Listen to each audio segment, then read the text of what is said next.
Welcome to Raise Nation Radio, the podcast for nonprofit movers, shakers, and change makers. We are here to fuel your passion with a daily dose of fundraising inspiration while keeping the conversations and connections from the annual Raise Conference alive all year long. Tune in for fresh perspectives, bold strategies, and the hottest trends lighting up the nonprofit world. Whether you're just starting out or a seasoned pro, buckle up. Each episode is packed with lively discussions, expert insights, and creative solutions to help you make an even bigger impact. Now get ready for another exciting episode. Please welcome your host from One Cause, Dawn Lego.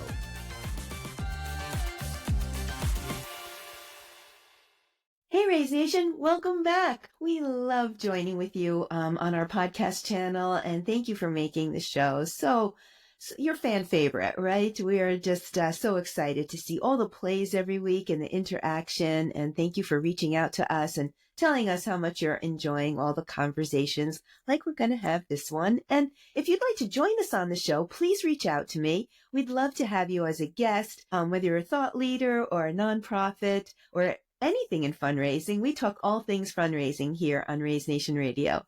So we'd love to have you as a guest. But that segues into our guest for today, Miss Emma McDowell. I'm so excited to welcome you to Raise Nation Radio. Hi, Emma. How are you? Great, Dawn. Thank you for having me today. Oh gosh, it's my pleasure. We had such a great conversation not that long ago. And I see you're manifesting your spring vibes. It's sunny by me today. How about you? How's your weather? It's a little sunny, but it's chilly. Me too.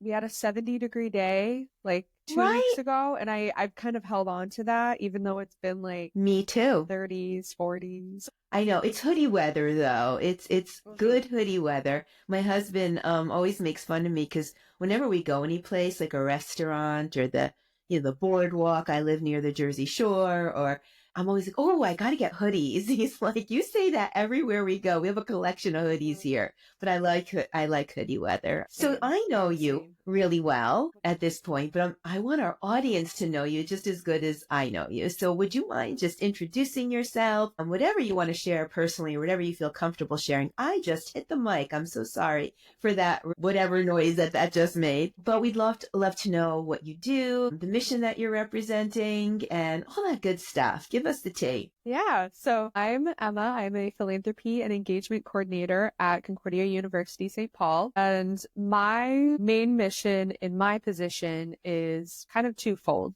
First, it is to create a culture of philanthropy with our whole community, both our students on campus, our students online, our alumni base, like anybody that CSP touches and connects with. We want to build that culture of philanthropy. And as part of that, my main responsibility during the year is planning our Day of Giving. And I was really drawn to this position because when I was in school, I was very greatly affected by donor generosity. So being in a position like this, where I'm able to help students who are like me, is just really great. It's a great reminder every day of, why it's important. And especially being at a school that is so focused on affordability for students. I mean, just the cost of attending school these days is wild. It's insane. I'm a senior at Boston College, so yeah. I know that very well. You know. And let me underscore the fact that she's a senior, and that means that I'm going to be relieved soon of that tuition. Makes me very happy. That's great. Happy for you. Yes, Happy for you that you don't have to worry about FAFSA and all that anymore. Yes. And so, yeah, working at a university that really strives to bring affordability and accessibility to students is really great. Feeds my soul. Fills your cup. When I see, yes. Yeah. Yes. So when is the Day of Giving? Our Day of Giving, CSP Day, was last week. It was March 20th this year. Oh. It's usually the third Thursday in March. Third Thursday in March. How'd you do? Should I ask? Amazing. We did great. Congratulations. This is the third Day of Giving that I've planned while I've been here at CSP. And it was great. We hit our highest amount ever. Oh, nice. 54,000. Fantastic. Wow. I think it beat our last highest by like 10,000. It was like a huge runaway success. 68 donors, highest Wow, you we've have all the had. data, all the stats. Oh yeah, now that it's over, we're kind of living in the data world part of it, Of course. analyzing, Right, seeing that's the how best things part. went. And starting for Yes. next year already, right? How are we going Oh to yeah, improve and beat it by a lot another of 10,000? numbers. Yes, Good a for lot of numbers you. floating through my head. So it was a great week last week. It's been a great week this week, not having to worry about it. Yeah, oh yeah, Just the kind of being relief, able right? to, It's over. Good, yes. bad, or indifferent. It is over. That's a reason to celebrate. Oh my gosh, I have so many questions. I'm so excited for Mhm. you. Yeah. I don't know where to start, if I should go back or forward, but on the day of giving, March Mhm. 27th, you said it was? 20. March 20th. Okay, sorry about that. So were you able to see your donations in real time? Yeah, we get an email every single time one comes through. Especially after we push out an email or a text, kind of seeing them blast one after another. It's so satisfying. So were you like all day, like another one? Were you just Yeah, glued? a little. I mean, how could you not be? I know. We had like stuff going on around campus, but the entire time I had my phone on me, and every time it buzzes, I'm like, "What What email is minute? this? Like, how much did we get this much?" Texting. Yeah. Group text. Yes. How much fun is that? It's good to see you so passionate about your giving day. Was there a theme or anything new, or Mhm. is this, tell me more about it, because I think the audience is probably catching your passion and how excited you are. And we want to Mhm. get them excited too. So what did you do that was different, new, exciting, fun? Yeah. So we don't normally have a theme every year. We kind of change up the branding, change up the marketing a little bit just to keep things fresh. Our tagline for this year was "Your gift, their future."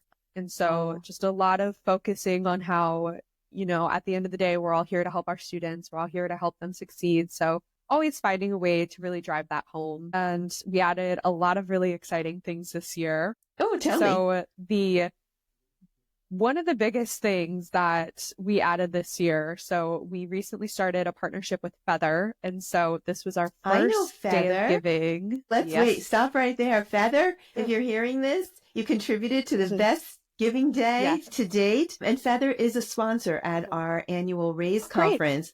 Yeah. For anybody who's familiar, if you're not, please become familiar, because you can meet Feather and maybe hear about this case study too. But go ahead. So you worked with Feather. Yes, we actually just had a meeting with them yesterday to kind of go over some of the numbers, and it was great to see. And our customer service representative, she's amazing, Michaela. She is so Shout great out at to breaking down the Michaela. numbers for us. Yes, shout out to Michaela. So this is the first day of giving that we've had digital ads. We, of course, have social ads. Digital ads on LinkedIn or on on Google, on like a lot of news websites, anytime where you see like the little sidebar. yes, If you're like me, it's a lot of like shopping. retail therapy. It's Girl a after lot my own of heart. like come back and complete your purchase. Yes. So where you see Those those, ads. just imagine. Yes, those ads. Okay, gotcha. And the goal this year with adding the Feather ads was creating a cohesive kind of marketing strategy. And the word I kind of keep coming back to a lot is like seamless, because we're sending out emails, we're sending out texts, people are seeing social posts. And so now we just kind of keep following them around. So they're seeing it everywhere. They're seeing it in new formats. They're being reminded of it. So that when the day comes, people will have heard about it. That's, I think, one of the biggest challenges with Days of Giving is that people get so many emails every day. We get so many texts. We get so many marketing items that being able to cut through that and make people remember, oh yes, March 20th. That's CSP's Day of Giving. I remember that. I've been seeing that. And just trying to kind of trigger those memories so people always know that it's coming up. And, when they open up their mailbox or their email, They're ready for it on the day. Yes. They should never be surprised. Right. That What's it's a giving March day. 20th? Right. Gotcha. Yes. Well, is They there should any never be- significance to the date? Is there any significance to March 20th? No, it's the third. We usually do the third Thursday of March. Who picked that date? Before me, Okay. before my time. Okay, got it. It's a good period because it's a little, it's after kind of the year-end push from our office. It's before commencement. And so it's a really kind of like not busy time for our audiences. So that's why it's in March. And then as far as being the third Thursday, Random.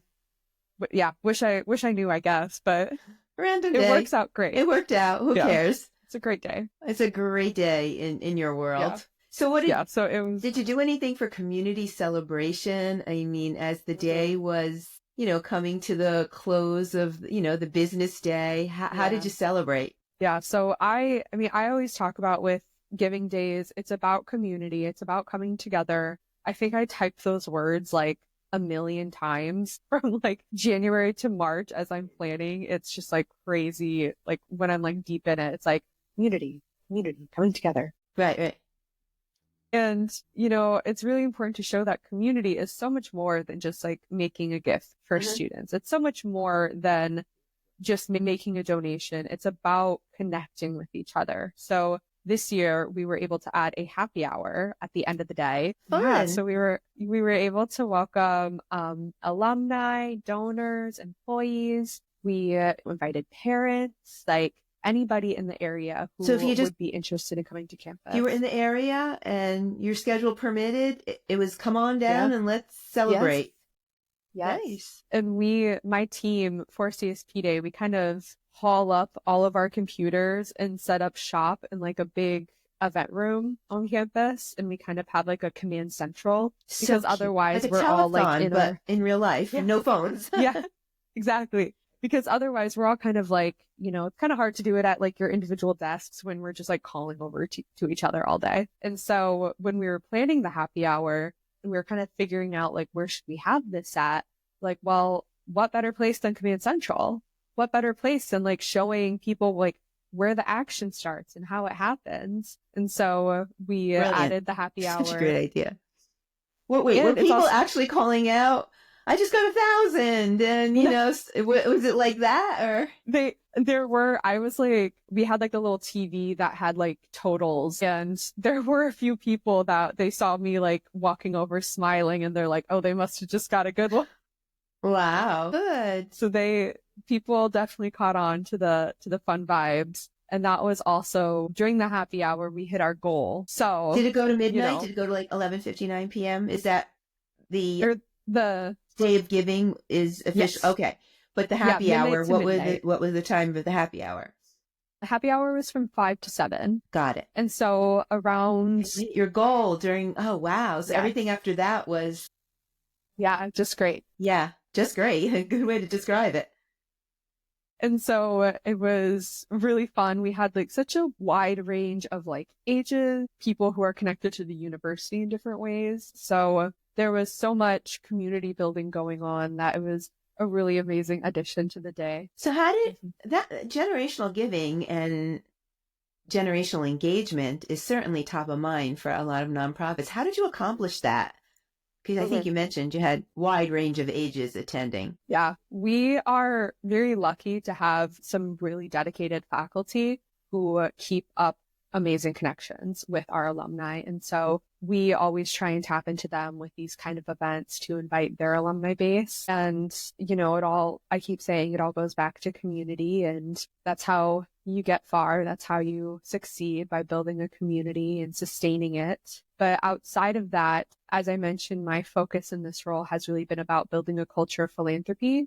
And so for the past 2 years, I've been doing so many student events about philanthropy, about fundraising, about service, to teach students, like, this is how you are impacted. This is how you can help now. You can volunteer your time. You can thank donors. You can do all of these things to, appreciate the world of philanthropy that is making this education possible. And I think starting to see some of the positive effects of that, getting young donors who have understood why this is important at any level. And so it's something that it doesn't happen overnight, which we've learned. It takes a lot of sustained, concentrated effort. So what are some of the challenges? I think our audience would love to hear that, because I think we're all striving for community and connection, right? I mean, it goes hand in hand with generosity and philanthropy. So what would you say are the challenges, the top 3 challenges that you would have to overcome,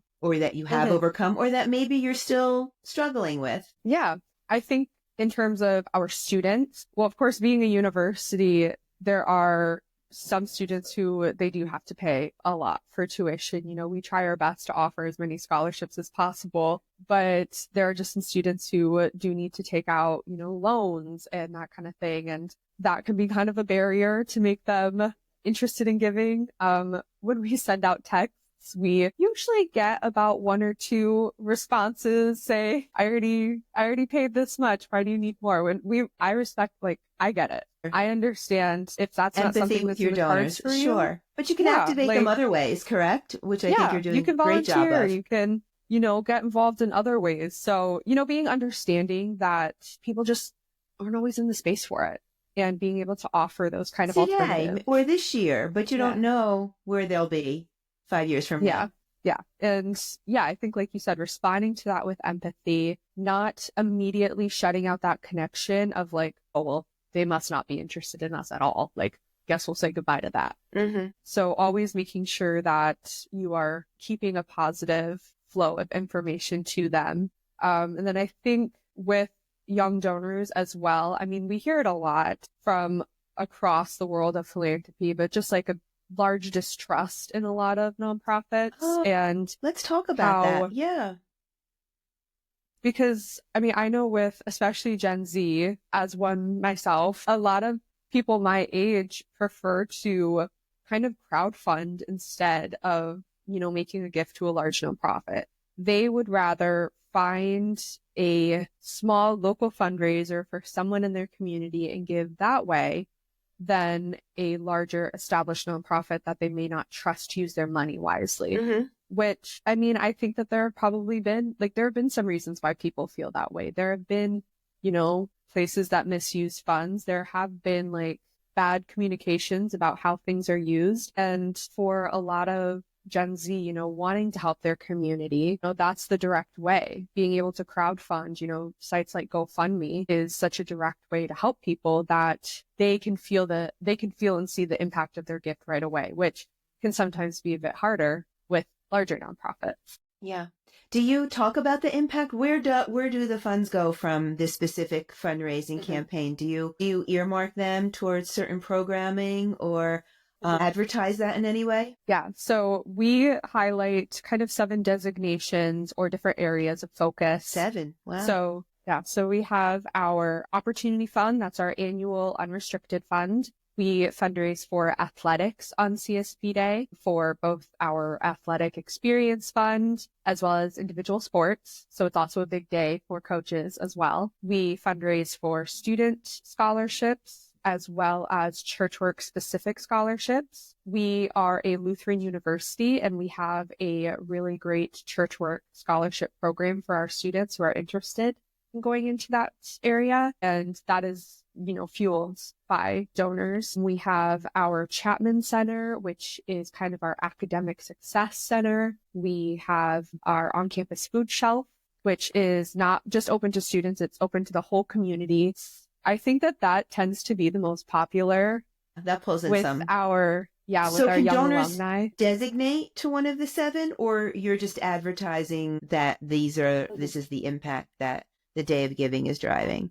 They can designate to those 7, or they have the opportunity to give to any area that they want. We also have a student wellness fund that focuses on student programming. Very progressive. Yes. We really wanted to have funds like student wellness and Comments Cupboard where we can get those tangible effects for young donors who, if you give $25 to scholarships, I know that $25 does not pay for tuition.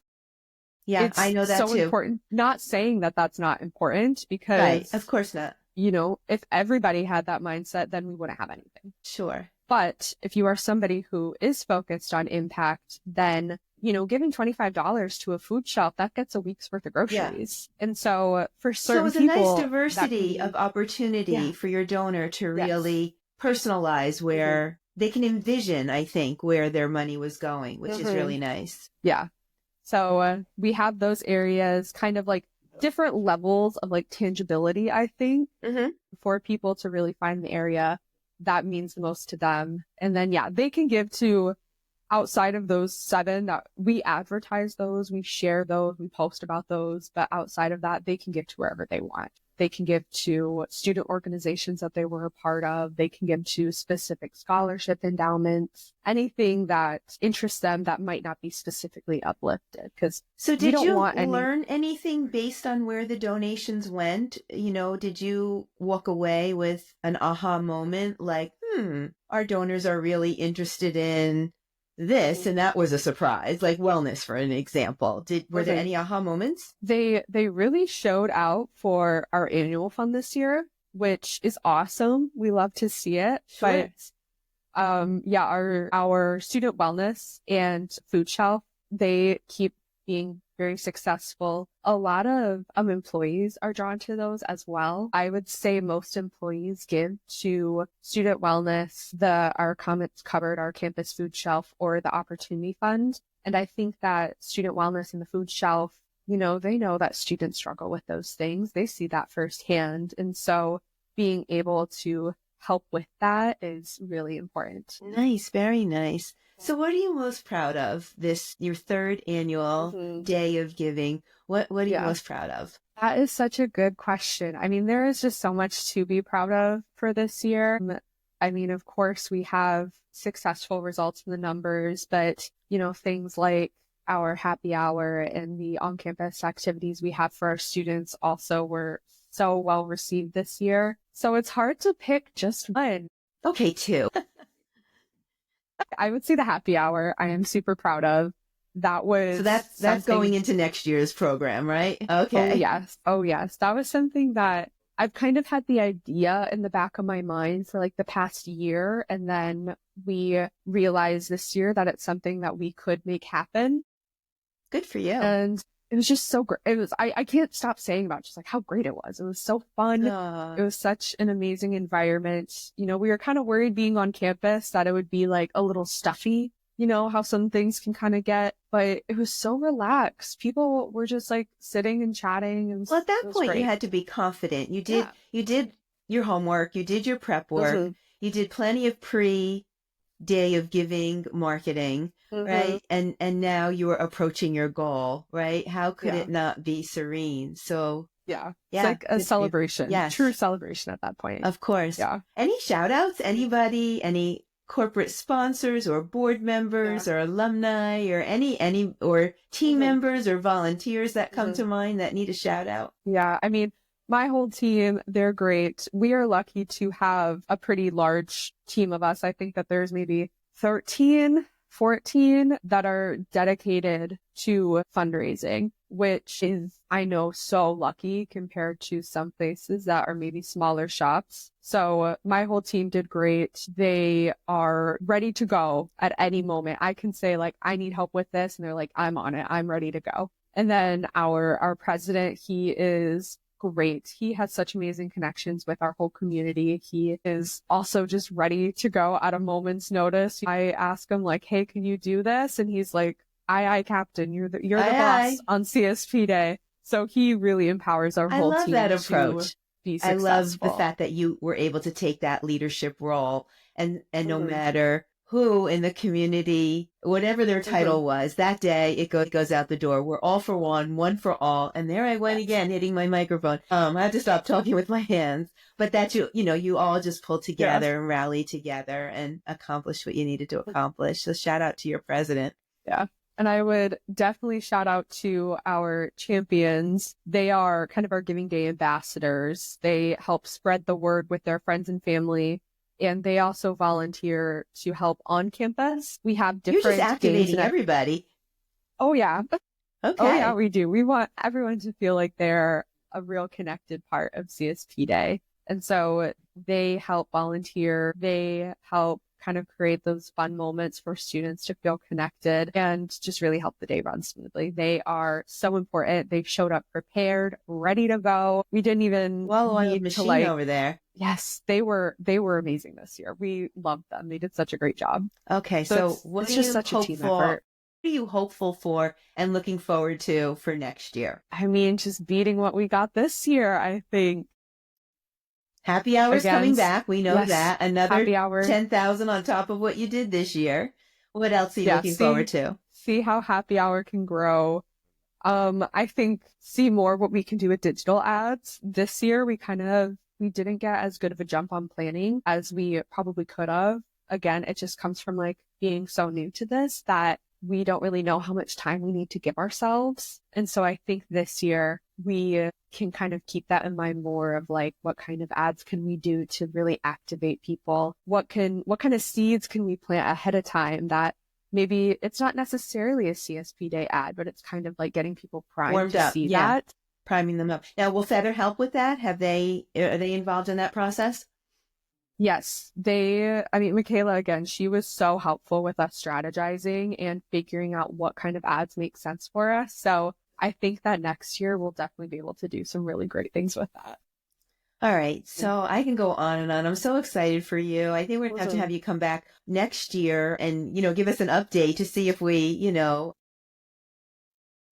climb the ladder. Will you be coming to Raise again this year? You attended last year, is that right? Yes. I do plan on coming to Raise this year. I thought it was such a fun conference last year. There was so much that I got out of it. Is that where you met Feather or no? Did you meet Feather at Raise or you knew them beforehand? Somebody else on my team had met Feather at another conference before that, and I think at that point when I attended Raise and Feather was there, we were kind of in the talks of starting a contract with them. So I was able to be like, hey guys, we're going to be working with you. So that was fun. Yes, of course. So if you had to give advice, I want to end with this because I'm sure, I heard so many fun things. You're trying new things. You're leaning into partners like Feather, to help where you can. You're activating everybody. What I love is that you really let the donor decide and have control and power over their donation. There were just so many opportunities and a way to support the way that felt personal to them. So great job, really great job. All the things that we talk about in our webinars and podcasts at the Raise conference, you're doing all the things. So I applaud you for sure. You have a great, your community should be very proud of you. But I think we have some audience members that are probably like, okay, I want to do this now too, and I can get better. What's your advice for them? Let's close with that, Emma. Yeah, I think start small. Not all of this came at once. Okay, fair. We have been slowly building what we do every year I think this is the 10th CSP Day maybe. It started really small and it's just grown and grown since. Maybe you aren't able to do something this year, but you have time to plan. You have time to look forward to next year and start to consider what might be in the cards. So I think don't feel pressure to jump on everything at once. It's kind of good to know that timing is important and knowing when you're ready to take on more is really important. And I think that, not everything is for everyone. Like I think of, for example, with us, influencer marketing, Gen Z really look to influencers as kind of the authority on things these days. That is not going to work for us. We are not going to work with influencers. But for another organization, that might be a really smart move. Yeah. And so it's awesome that you know that. Yeah. And so just knowing that not everything is for everyone and maybe trying something one year, see how it goes, use data to inform your decisions, and then, be okay to say, you know what, that didn't get us the results we'd like. Let's move on to something else. But if it's a happy hour and it worked really well, bring it back next year. Bring it back. Yeah. Get more. But, just know that, not everything is for everyone. I think you don't need to do everything. Just know what your limits are and what's going to resonate with your people. If you're doing something that's not going to resonate with your donor base, then what's the point, I guess? I love the fact, though, that your donor base to be able to customize and personalize what you're doing. I think we try. That's step one. It's such a delight to talk to you. It's really exciting to see a giving day have so much success. So when you get off this podcast, what are you going to be working on next? What are the next few things looking for you? Yeah, a lot of pulling data, a lot of kind of compiling reports, getting feedback. Data is so important to informing decisions. And so there's really no limit to the things that you can pull. So and start for next year, right? Here goes March 20th, 2026. Yes. Yeah. For it's sure. a kickoff. Well, we wish you the best a of lot luck. of data. I really appreciate you just sharing the freshness and the insights and your expertise and your passion. It's really exciting. So what's the college's mascot and motto? Do you have what? We are the Golden Bears. The Golden Bears, got it. The Golden Bears. And we don't really have a motto per se. Okay. But it's kind of repeated. There's like this specific phrase that's repeated a lot in kind of our mission and vision.